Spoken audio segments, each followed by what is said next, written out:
Hello everyone and welcome back to Join Digital today. We've already had two fantastic sessions which started with a very useful and strategic workshop into how marketeers can enact a marketing or customer experience transformation by considering 5 critical elements: data, technology, people, processes and culture. We then in session 2 had a panel providing answers to an aggregated list of top 10 frequently asked questions about customer data platforms. A great session if you're considering a CDP investment and have any questions. If you missed those, then just a reminder, we will have both of those sessions, this session and the final session, available on demand from Friday, May the 1st this week. So back to this exciting session in hand.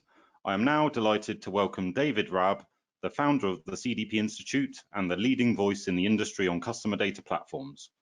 So this is going to be a quick Q&A session to get some great insights from David and his thoughts. Welcome, David. I was thinking a good place to start would be if you could maybe introduce yourself and tell the audience a little bit about the CDP Institute and the great work that you're doing there. Thank you, Anthony. Welcome, everyone. I'm glad to be here. The CDP Institute is an organization that's dedicated to helping marketers and other people in companies make better use of their customer data. So we are a vendor neutral organization that provides various education, newsletters, webinars, library of white papers and other kinds of resources that help people to select the right CDP, but even beyond that, to just understand what it is they should do with their customer data, how to get the best value of it, regardless of technology. So the Institute website is www.cdpinstitute.org. Great, thanks, David. And you know, having been part of the Institute for these past years, I would also like to re-emphasize that the CDP Institute website is a fantastic resource. So for anyone attempting to understand the technology in a greater depth, and indeed if you're considering a customer data platform investment, then there's an array of use case guides, template RFI or RFP documents, and plenty more, as well as a window or gateway into many of the leading CDP vendors that are out there. So on to my first question for you, David, if I may. Obviously, we're all aware of the impacts on the world right now due to coronavirus. You and I are both running this session from our homes. But looking at some of the heavy users of CDP technology, I'm thinking retailers, travel, leisure companies, hospitality, sports companies, charities, etc. How do you think that a CDP can help organizations like this, or any other industry for that matter, during the current pandemic to either protect their revenues now or to perhaps better prepare for after the global crisis? I think the most important thing to realize right now is that people are interested in hearing from the companies that they've been doing business with, including travel and sports and organizations that may not really be providing a service at the moment to them. But they still want to understand how the organizations that they have a certain connection to are dealing with the coronavirus, how they're protecting their own employees and how they're serving the community, and in general, how they're reacting responsibly to what are very trying times for everyone. So the CDP gives you a direct way to contact your customers, typically through email, but also through your website. And it allows you certainly to tailor messages to some extent, because the appropriate message will vary depending on the geography of where someone is located, as well as their situation, as well as their business relationship with you. You know, a travel organization who has, you know, gold and platinum and silver members wants to talk to those a little differently from that same organization if it might talk to less casual, more casual customers. So the CDP lets you more easily reach these people and reach them with more precisely tuned messages to get the appropriate message across to each group. So I think that's important during the current situation, and then to maintain and build those relationships that will stand you in good stead once the crisis ends.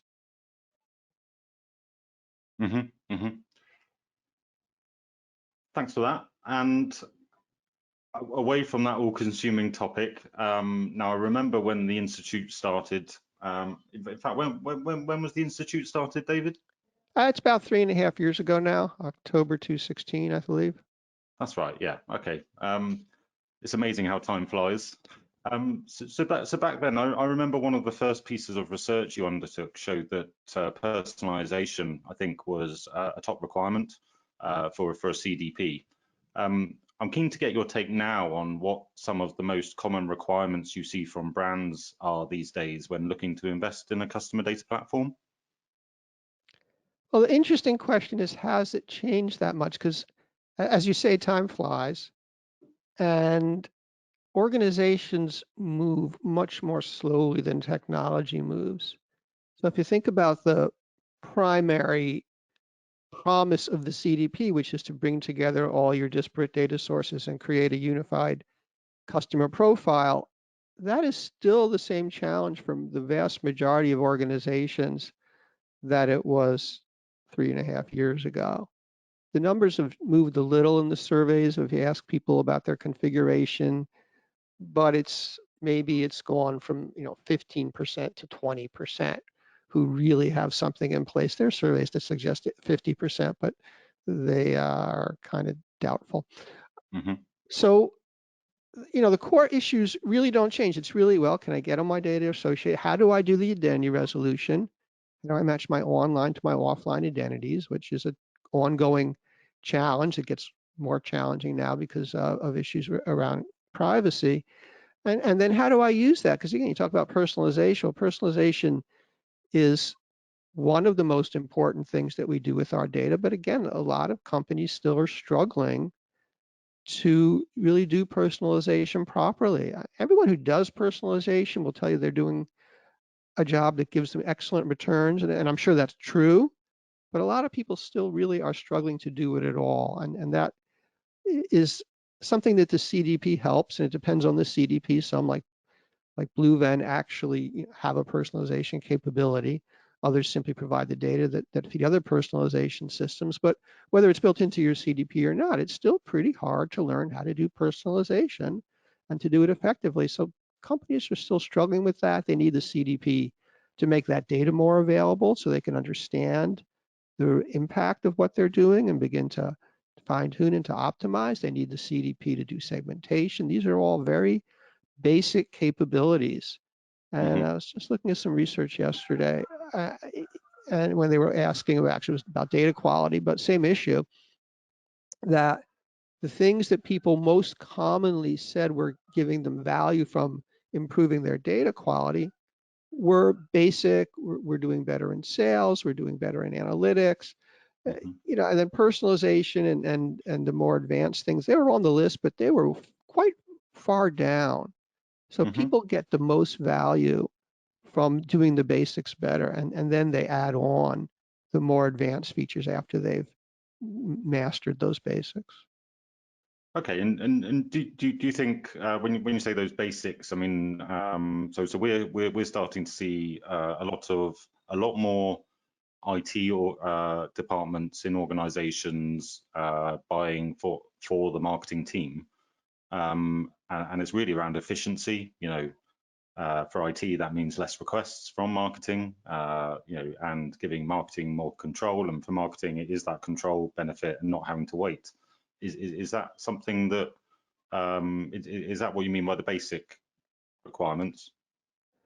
Well, that has been one of the more interesting changes. I just said that things don't change too quickly, but that Mm-hmm. actually has been one of the major trends is, and I think more because of privacy regulations than anything else. IT Mm-hmm. traditionally has not been terribly interested in marketing, and IT traditionally has not been terribly interested in taking the customer data that's the lifeblood of the business and making it usable for marketing. Because it's one thing to process orders, which obviously involves customer data. It's really quite another thing to make that data usable for marketing. So the IT department said, well, we're going to keep the lights on. We're going to keep our basic systems running.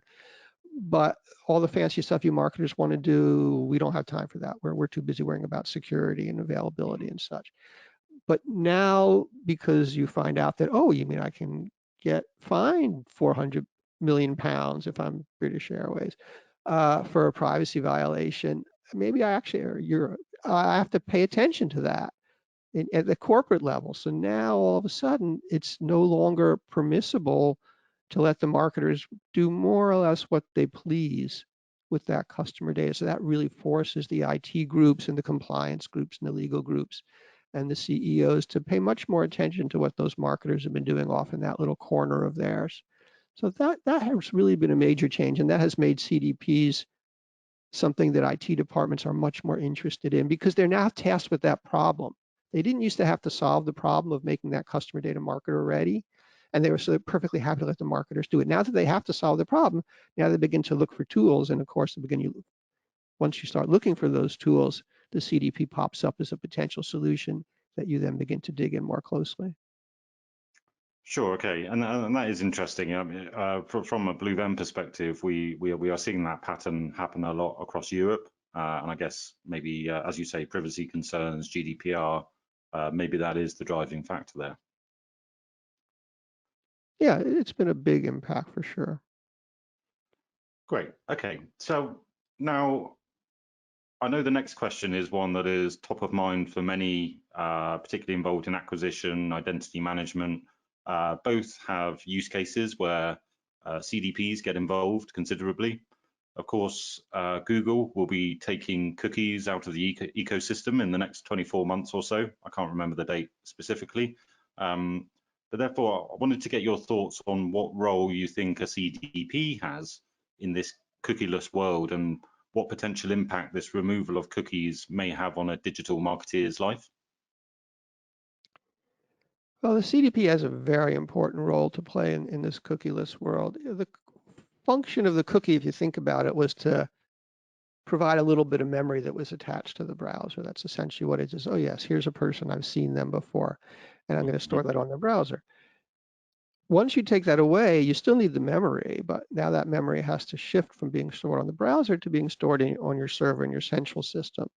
And that's really what the CDP does for you, is it gives you a place to keep that permanent customer data and to maintain that persistent customer identification, regardless of which platform they're working on. They still need some way to know who the customer is, and usually that's going to be because they log in or because they're running an app that they've consented to share their identity with you, or some form of giving the information. There's no magic here. The CDP can't suddenly identify people who would otherwise be purely anonymous. But assuming you have a place to capture that data, the CDP gives you a way to store that data so that you can remember it from interaction to interaction and identify that customer over time. And that's the key thing here, is we need to be able to recognize this customer and then attach them to their history. Now, the history is stored in the CDP. That's what a CDP does. The cookies were one way to do the attachment. Without the cookies, we have to do it in other ways that are going to rely even more on the data in the CDP. So the CDP becomes more important, becomes much more critical as an identity resolution and identity management tool than it was when we could rely on cookies to do a lot of that memory for us. Okay, yeah, thanks, David. I know. I mean, I know the reason I asked that question is I know it's something that's hot on a lot of people's lips at the moment, and I'm not seeing too much practical advice. I've seen a lot of theories. So yeah, thanks for that. I guess we hear a lot about ad tech, martech, convergence, and perhaps this is something that's going to make that more of a reality or tip it more in the favor of the requirements of a CDP. Certainly, we have a lot of publishers and newspapers as clients, and certainly I think there's a heightened role for publishers in that advertising mix. Something to look out for in the next few years, I'm sure. Yeah, the impact on publishers is an interesting one, because the role of the cookie, as we say, was to make it simpler to identify a person. So a lot of advertising, programmatic advertising in particular, was targeted using the cookie to the individual. So you could say, oh, this is this person. We know that we want to reach them because they showed that they were interested in automobiles. And now, even though they're on a home improvement site, we know it's the same person. We'll show them an auto ad, and this is the famous ads that chase you across the internet. Well, to the extent that you can no longer track them like that, because the cookies don't allow that, and if you don't have a relationship that allows you to do that otherwise, Now you begin to target on the content. You say, well, this person's on an auto site. We know they're interested in autos. Here's another person who's on the home improvement site. We don't really know anything about them except that they're on a home improvement site because that's the publisher. It's a home improvement publisher site. So let's show a home improvement ad. So the targeting of the ads will switch to some extent from person-based to contextual-based, which helps the publishers. And then the publishers themselves can track these people because, again, they are recognizing them because they're logging in, because there's a paywall, or however, because they're using an app, however it is that the publisher is tracking that person. And to the extent that the publisher can gather more information about them, maybe because they have a bunch of sites. They have an auto site and a home improvement site to that example. So they know it's the same person who showed the interest in both. Or they have some sort of a consortium, and there's a lot of consortiums going on right now among publishers to build up these larger profiles of individuals, even not using cookies, but using the other identifiers that say, okay, well, I have a partner who's an auto site, and that partner has informed me that this person is interested in auto, so I can show them the ad then.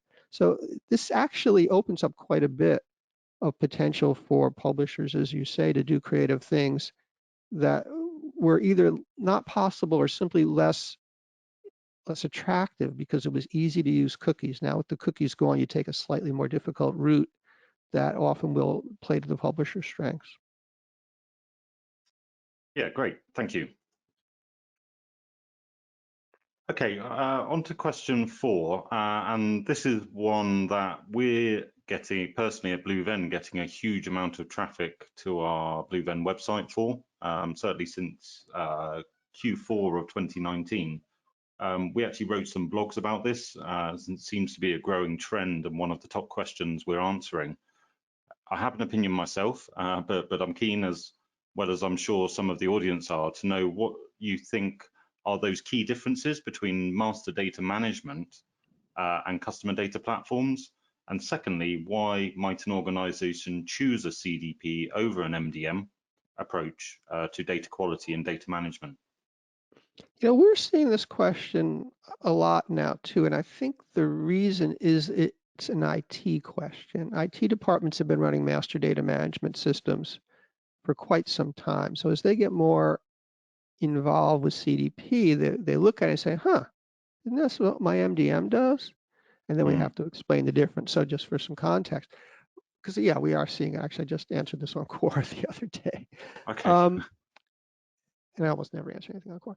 But anyhow, so master data management, at least originally, was designed specifically to take master data about entities. So an entity might be a person, but it also might be a product, it might be a facility, it might be a piece of equipment, airplane or something, and to track it and standardize its information so that you always call it by the same thing. So if you think about just product data, you know, a product has an ID number, a SKU number, but it might have multiple SKUs depending on who's selling it or what country it's sold in. And sometimes they use a name, and sometimes they use the SKU, and sometimes there's if it's sold by a third party, the third party has their own ID. So there's actually a lot of data, even about the same physical product, which you would think would be simple to identify, right? Sure. So master data management systems are designed to gather all that data, kind of figure out what's the right answer, what's the best information about this customer, and also what are the other identifiers that are used for that customer. And then typically to create what's called the golden record that says, okay, here is the best identifier for this customer or this product or whatever. So here's the right SKU for it. Here's the right way to spell its name. Here's the right way to describe all its other data about it, specifications, and so on. Now, same for people. A person is an entity, and MDM systems, I think about half the MDM implementations are about where it's a person master, customer master. And again, they gather information, so how all the alternate spellings of my name, all the alternate versions of my address, my old address before I move versus my new address, the other identifiers like cookies, if we're doing cookies, but email address, and of course I have multiple email addresses, phone numbers, I have multiple phone numbers these days. Gather all that information, figure out what entity it actually belongs to. Oh, these are all belonging to David Raab, and those over there all belong to Anthony Butterball. And now push out to all my other systems, here's the best spelling for that name. Here's the best information about that. That works really well in a very structured environment. MDM systems are built for that. But CDPs kind of are designed for a less rigid world. So sometimes as a marketer, you want to be really strict in what you decide is a match between two records. The classic example, financial services, I don't want to merge two bank accounts that really belong to two different people. Whereas if I'm pushing out advertising and I think that these two records really belong to the same person, so I build my profile and I make a mistake by overmatching, it's a problem, but it's not as deadly a problem, and I have to balance that against the problem of undermatching, where I might send two ads to the same person, which can also be like really annoying to the person. So I have a different sort of sensitivity to error in different applications. And MDM systems, they can't quite deal with that. But the CDPs are very good at that sort of thing. So they give you a lot more flexibility. They typically are going to deal with more data types. They're more flexible in adding in new data. If a new piece of information comes in, the CDP can usually just sort of absorb it. And if it's useful as something to help resolve matches, a good CDP that has a good matching algorithm will be able to just sort of take that in stride, as it were. Whereas an MDM system, everything's very much laid out. So they tend to be much more rigid in the matching. But the other and probably more important difference, at least between classic MDM and CDP, is classic MDM is just about that master data. So it only stores a relatively small amount of information about a person or about the entity. The CDP stores all the information, every transaction, every web session, every customer service phone call, if you want to. Doesn't have to, but if you want to, the CDP has that capability. So you really want to build that complete customer profile with all the understanding of not just their attributes, but their behaviors. That's what you do in a CDP. MDMs, by and large, don't store behaviors. Now, more modern MDM systems have expanded their scope, and then things get a little fuzzier. So some of the MDM vendors will tell you they do that. By and large, it's not sort of the core function of MDM. The core function of MDM is just to gather that identifiable information, those identifiers, and work with those, whereas the CDP captures identifiers plus all the other information. So it's a fundamentally different kind of task.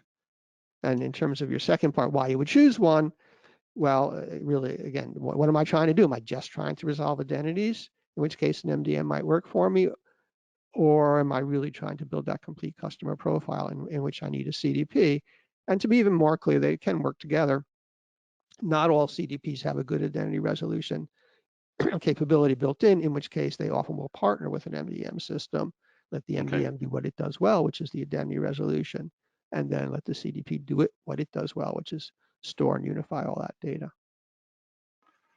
Okay, yeah, and I guess going back to question 2 there, where we're talking about that kind of IT marketing convergence on CDP projects. I guess that's maybe where that type of question is starting to gain popularity as well.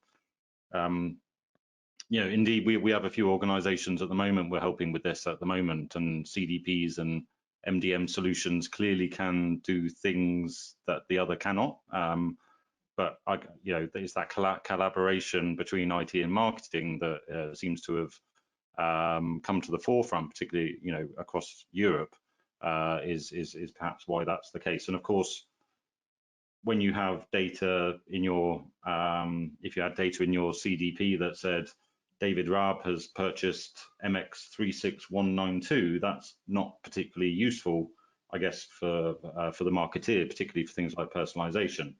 And I guess if that comes in from another system, the point of sale system, as opposed to, say, the e-commerce, and it comes in as code T119, then you're probably in a bit of a mess. So certainly CDPs are using terminology that's in the MDM world as well, things like golden record. So perhaps those blurred lines are what's creating that as one of those top questions we see right now.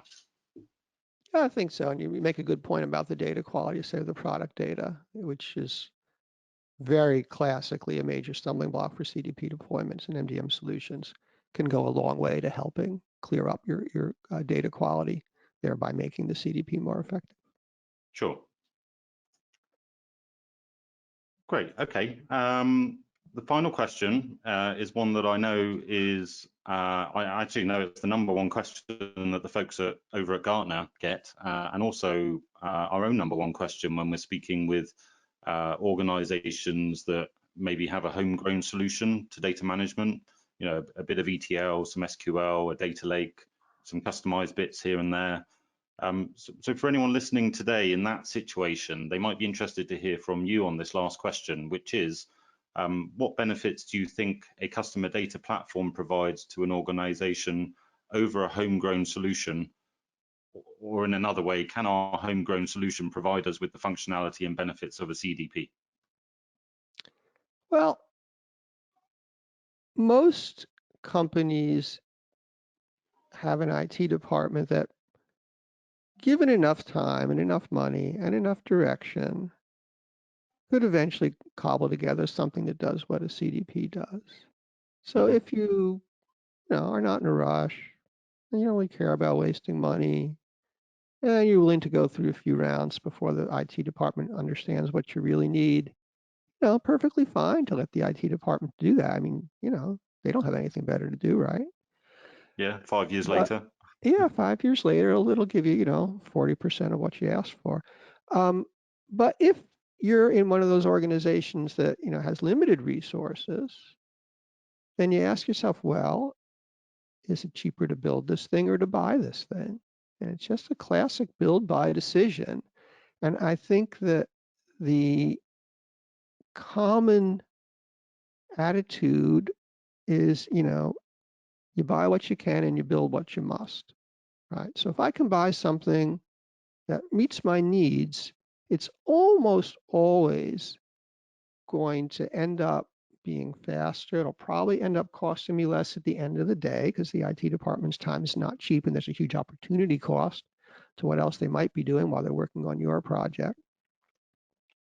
And there's also a huge amount of risk that they might not deliver what you want because after all, these things are hard.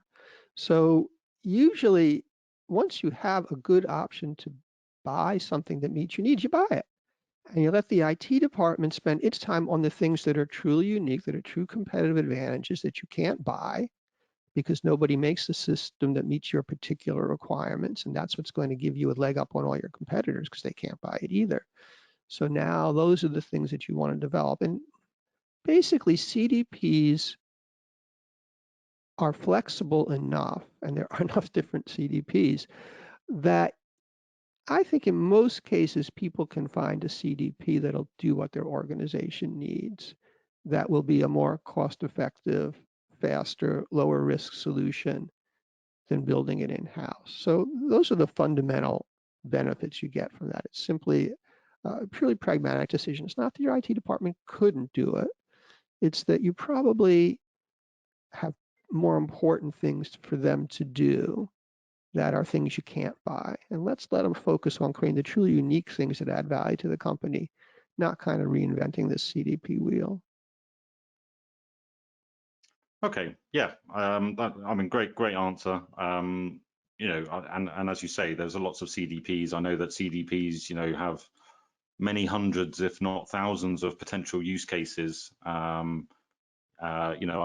think the answers you've given us here to these 5 questions is, a snippet of the types of questions and things that people are thinking out there related to customer data platforms. So I do want to say again, as I said at the beginning, that the CDP Institute website, www.cdpinstitute.org, has a wealth of content and information that certainly the audience here, if you're watching live or on demand, you can go there and draw from that.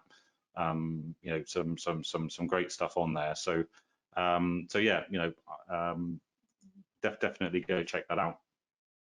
So I want to say thanks for your time, David. I've really enjoyed having you on today, and really thankful for you to be part of Join Digital.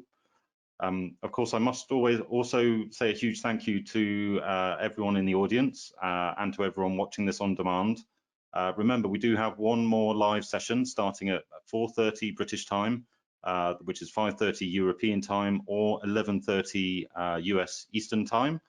that's going to be a close look at attribution. And one of our lead consultants, Gabrielle Schneider, is going to be taking you through 7 single touch and multi-touch attribution models, and then explain how they can be applied to your business. And of course, this evening, or the evening for my time here in the UK, the agenda for episode 3 next week will be live. So please go and register for next week, and we'll have 4 more fantastic learning sessions. Next week's agenda should be live in the next hour or 2. And you can, on that page, you can see a snippet of the agenda, which there is, of course, on screen now as well. So yeah, thanks very much. I hope you've had a lovely rest of your Wednesday, which we're now turning into Wednesday, by the way. I hope you found today valuable, and look forward to seeing you for the next live Join Digital session, and indeed next week for episode 3 on May the 6th. Okay, thanks and goodbye.